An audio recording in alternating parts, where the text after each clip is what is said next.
Welcome back to my channel. ಹೊಸದಾಗಿ channel ನೋಡ್ತಾ ಇದ್ದರೆ ಸಬ್ಸ್ಕ್ರೈಬ್ ಮಾಡಿಕೊಂಡು ಸಪೋರ್ಟ್ ಮಾಡಿ.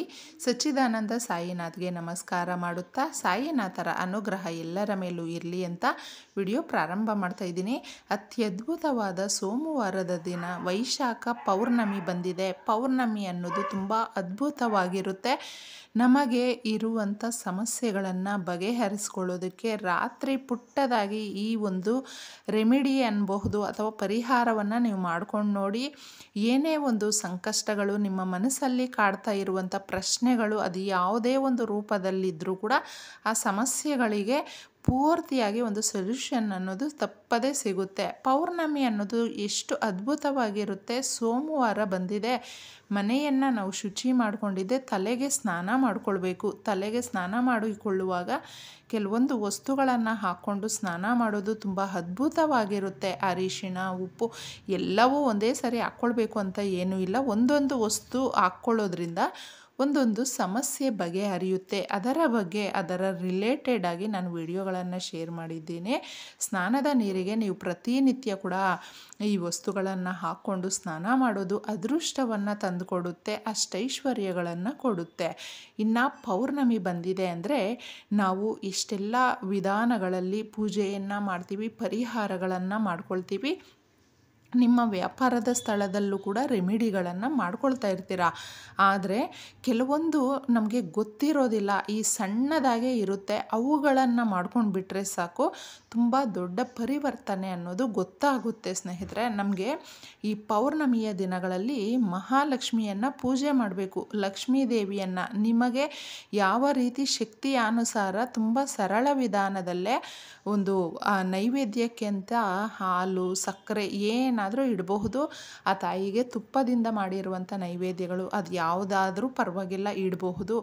ಏನು ಇಡೋದಕ್ಕಾಗಲಿಲ್ಲ ಅಂದ್ರೂ ನೀವು ಸಕ್ಕರೆ ಅಥವಾ ಬೆಲ್ಲ ಇದನ್ನು ಇಟ್ಬಿಟ್ಟು ಆ ತಾಯಿಯನ್ನು ಕೇಳ್ಕೊಳ್ಳೋದ್ರಿಂದ ಪೌರ್ಣಮಿಯ ದಿನಗಳಲ್ಲಿ ತುಂಬ ವಿಶೇಷವಾದ ಫಲಗಳು ಸಿಗುತ್ತೆ. ಹಾಗೂ ನಿಂಬೆಹಣ್ಣಿನ ಪರಿಹಾರಗಳನ್ನು ತಪ್ಪದೇ ಮಾಡ್ಕೊಂಡು ನೋಡಿ. ನಮಗೆ ದ್ವಾರ ಶುದ್ಧಿ ಆಗಬೇಕು. ನಮ್ಮ ಮೇಯ್ನ್ ಎಂಟ್ರೆನ್ಸ್ ಅನ್ನೋದು ಯಾವಾಗ ಶುದ್ಧಿ ಆಗುತ್ತೋ ಆಗ ಮಹಾಲಕ್ಷ್ಮಿ ತಾನಾಗೆ ತುಂಬ ಒಂದು ಕಷ್ಟ ಅಂತ ಹೇಳ್ತೀವಿ, ಲಕ್ಷ್ಮೀ ದೇವಿ ಮನೆಯ ಒಳಗಡೆ ಬರೋದು ಅಂತ.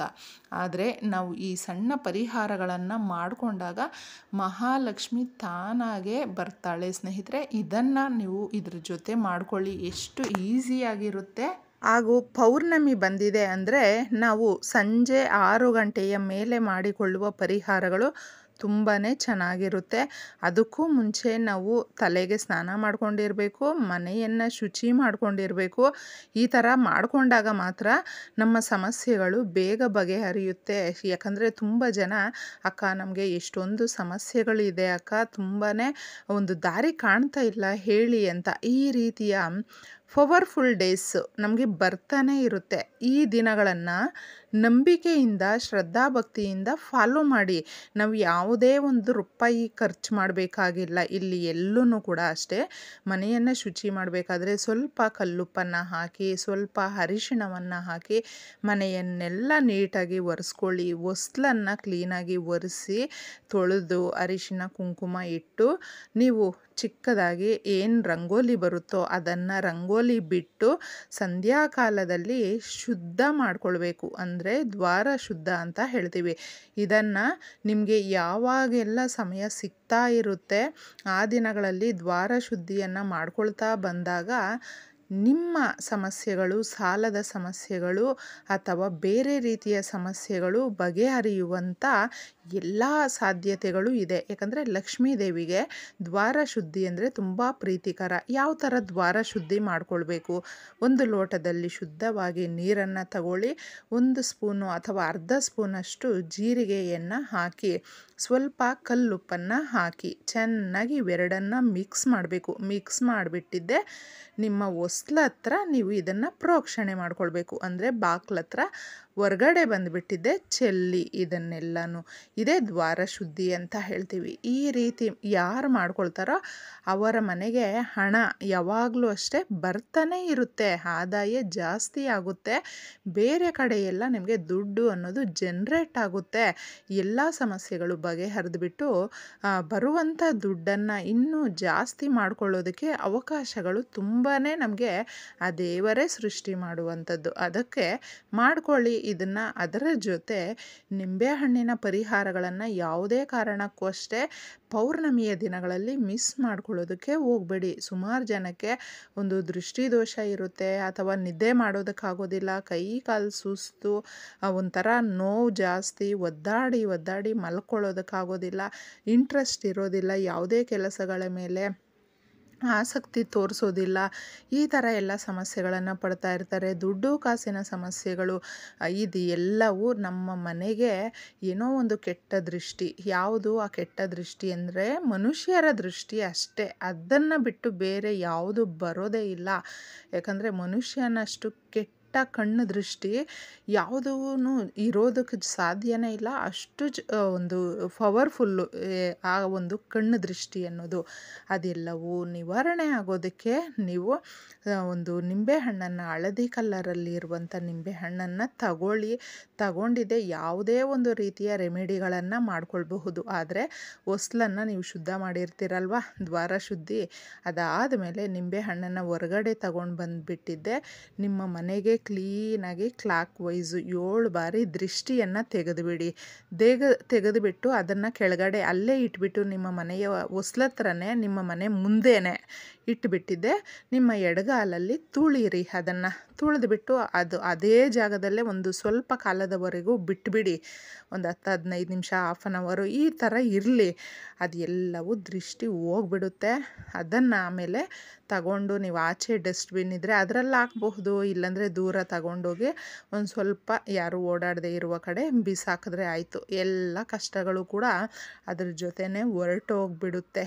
ಇನ್ನು ಸಾಲಗಳ ಸಮಸ್ಯೆ ಅಂತ ಯಾರು ಇರ್ತಾರೆ ನೋಡಿ, ಅವರು ನಿಂಬೆಹಣ್ಣನ್ನು ತಗೊಂಡಿದ್ದೆ ನಿಮ್ಮ ಕೈಯಲ್ಲಿ ಇಟ್ಕೊಂಡು ಸಂಕಲ್ಪ ಮಾಡಿಕೊಂಡು ಕೇಳಿಕೊಂಡು ಆ ನಿಂಬೆಹಣ್ಣನ್ನು ದೇವ್ರ ಮನೆಯಲ್ಲಿ ಪೂರ್ತಿಯಾಗಿ ಒಂದು ದಿನ ರಾತ್ರಿ ಬಿಟ್ಬಿಡಿ. ಈ ಥರ ಸಾಲದ ಸಮಸ್ಯೆಗಳಿದೆ, ಅಥವಾ ಕಷ್ಟಗಳು ಜಾಸ್ತಿ ಇದೆ, ಮನೆಯಲ್ಲಿ ಪರ್ಸ್ನಲ್ ಪ್ರಾಬ್ಲಮ್ಸ್ ಇದೆ ಅಂತ ಹೇಳುವಂಥವರು ಈ ಥರ ಹೇಳಿಕೊಂಡು ನಿಮ್ಮ ಕೈಯಲ್ಲಿ ಆ ನಿಂಬೆಹಣ್ಣನ್ನು ಇಟ್ಕೊಂಡು ಎಲ್ಲ ಕಷ್ಟಗಳನ್ನು ಹೇಳ್ಕೊಳ್ಬೇಕು. ಆಗ ಆ ಒಂದು ನೆಗೆಟಿವನ್ನೆಲ್ಲ ಹೇಳ್ಕೊಳ್ಳುತ್ತೆ ನಿಂಬೆಹಣ್ಣು. ಒಂದು ದಿನ ಪೂರ್ತಿ ರಾತ್ರಿ ಇರಬೇಕು. ಮಾರನೇ ದಿನ ಅದನ್ನು ತಗೊಂಡೋಗಿ ಯಾರು ತುಳಿದೇ ಇರುವ ಕಡೆ ಹಾಕಿ. ಇನ್ನು ಹೆಲ್ತ್ ಇಶ್ಯೂಸು ಅಂತ ಸುಮಾರು ಜನಕ್ಕೆ ಇರುತ್ತಲ್ವ, ಅವ್ರು ಏನು ಮಾಡಬೇಕು ಅಂದರೆ ಅಂದರೆ ಹೊಟ್ಟೆ ನೋವು, ಕೈ ಕಾಲು ಸುಸ್ತು, ನಮ್ಗೆ ಏನೂ ಚೆನ್ನಾಗಿಲ್ಲ, ಯಾಕೋ ಮನಸ್ಸಿಗೆ ಚೆನ್ನಾಗೇ ಇರೋದಿಲ್ಲ ಅಂತ ಅಂದ್ಕೊಳ್ತಾರಲ್ವ, ಅವರು ಸ್ವಲ್ಪ ಸಮಯದವರೆಗೂ ಒಂದು 10-15 ನಿಮಿಷ ದೇವ್ರ ಮನೆಯಲ್ಲಿಟ್ಟು ಸಂಕಲ್ಪ ಮಾಡಿಕೊಂಡು ಕೇಳಿಕೊಂಡು ಅದನ್ನು ಜ್ಯೂಸ್ ಮಾಡಿಕೊಂಡು ಮನೆಯಲ್ಲಿ ನೀವು ಕುಡಿಯಬಹುದು. ಈ ಥರ ಮಾಡಿ ನೋಡಿ, ಎಷ್ಟೆಲ್ಲ ಬದಲಾವಣೆಗಳು ನಿಮಗೆ ಬೇಗನೆ ಸಿಕ್ಕಿಬಿಡುತ್ತೆ ಅನ್ನೋದು. ಹಾಗೆ ಅದರ ಜೊತೆ ತುಂಬ ವಿಶೇಷವಾಗಿ ಹಸಿ ಹಾಲನ್ನು ಸ್ವಲ್ಪ ತಗೊಂಡೋಗಿ ಆಚೆ ನಿಂತ್ಕೊಂಡಿದ್ದೆ ಗಾಜಿನ ಲೋಟದಲ್ಲಿ ಇಟ್ಬಿಟ್ಟು ನೀವು ಚಂದ್ರ ಭಗವಾನನನ್ನು ಕೇಳ್ಕೊಳ್ಬೇಕು. ಚಂದ್ರನ ಕಿರಣಗಳು ಆ ಹಾಲಲ್ಲಿ ಬೀಳುತ್ತೆ ಸ್ನೇಹಿತರೆ, ಅದನ್ನು ಮಾಡ್ಕೊಳ್ಬಹುದು. ಆ ಹಾಲನ್ನು ತಗೊಂಡು ಬಂದು ಮನೆಯವರೆಲ್ಲ ನೀವು ಸೇವನೆ ಮಾಡಬಹುದು, ಅಂದರೆ ಒಂದು ತೀರ್ಥದ ರೂಪದಲ್ಲಿ ತಗೊಳ್ಬಹುದು. ಇನ್ನೂ ವಿಶೇಷವಾಗಿ ಏನಾದರೂ ಪಾಯಸ ಮಾಡ್ತೀರಾ ಅನ್ನೋದಾದರೆ ತಪ್ಪದೇ ಈ ದಿನ ಮಾಡಿಬಿಟ್ಟಿದ್ದೆ ರಾತ್ರಿ ನೀವು ಇನ್ನೇನು ಚಂದ್ರ ಕಾಣಿಸ್ತಾನಲ್ವ, ಚಂದ್ರನ ಕಿರಣಗಳು ಬೀಳುವ ರೀತಿ ಒಂದು ಬಟ್ಲಲ್ಲಿ ಹಾಕ್ಬಿಟ್ಟು ಒಂದು 10-15 ನಿಮಿಷ ಇಟ್ಬಿಟ್ಟು ಇದನ್ನು ಎತ್ಕೊಂಡೋಗಿ ಮನೆಯವರೆಲ್ಲ ತಿಂದಾಗ ಎಲ್ಲರೂ ಕೂಡ ಸುಭೀಕ್ಷೆಯಿಂದ ಇರ್ತಾರೆ, ಐಶ್ವರ್ಯವಂತರಾಗ್ತಾರೆ, ಆರೋಗ್ಯವಂತರಾಗ್ತಾರೆ, ತುಂಬ ಬಲವಂತರಾಗ್ತಾರೆ, ತುಂಬ ಚೆನ್ನಾಗಿರುತ್ತೆ. ಎಲ್ಲ ರೀತಿಯಲ್ಲೂ ಕೂಡ ಆ ಚಂದ್ರ ಭಗವಾನನ ಪೂರ್ತಿ ಕೃಪಾ ಕಟಾಕ್ಷಕ್ಕೆ ನೀವು ಪಾತ್ರರಾಗ್ತೀರಾ. ನೋಡಿ, ಇದನ್ನು ಮಾಡ್ಕೊಳ್ಳಿ. ಚಂದ್ರಕಾರಕ ಅನ್ನೋದು ನಮ್ಮ ಮನಸ್ಸಿಗೆ ಸಂಬಂಧಪಟ್ಟಂಥದ್ದು. ಎಲ್ಲ ರೀತಿಯಲ್ಲೂ ಮನಸ್ಸು ಕೂಡ ಚೆನ್ನಾಗಿರುತ್ತೆ. ಎಲ್ರಿಗೂ ಒಳ್ಳೆಯದಾಗಲಿ.